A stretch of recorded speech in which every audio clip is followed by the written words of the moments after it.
Junior ডাক্তারদের কর্মবিরতির জেরে হাসপাতালগুলোতে রোগী হয়রানি চরম পর্যায়ে। আউটডোর থেকে ফিরতে হচ্ছে রোগীদেরকে, হাসপাতালে পড়ে থাকছেন রোগীরা। জুনিয়র ডাক্তাররা কেন কর্মবিরতি করছেন সেই প্রশ্নই মূলত তুলছেন হাসপাতালে আসা রোগী ও রোগীর পরিজনেরা। যে ডাক্তাররা রোগীর কাছে ভগবান তুল্য, সেই ভগবান তুল্য ডাক্তাররা কেন রোগীদের থেকে মুখ ফিরিয়ে নিচ্ছে তা বুঝতে পারছে না আরজি করে উপস্থিত রোগীরা।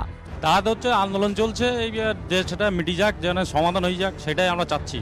এই যে এত আন্দোলন চলছে, আপনাদের তো ভোগান্তি হচ্ছে, কি বলবেন? জুনিয়র চিকিৎসকদের কি বলবেন? এই জিনিয়ার চিকিৎসকরা আসুক, তার পরিষেবা দেখ, আমরা সেটা চাচ্ছি।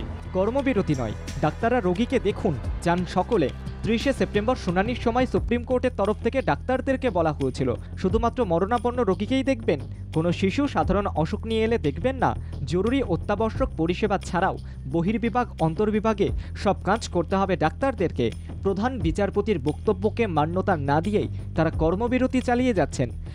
সরকারি হাসপাতালের ওপরেই যারা ভরসা করে থাকেন, যারা সেই পরিষেবার উপর নির্ভরশীল, সেই গরিব নিম্নবিত্ত লক্ষ লক্ষ মানুষের থেকে কেন মুখ ফিরিয়ে থাকছেন ডাক্তাররা? কোনো সুস্থ গণতান্ত্রিক আন্দোলনের পথ হতে পারে এটা? প্রশ্ন থেকেই যাচ্ছে। ব্যুরো রিপোর্ট, বাংলা জাগো।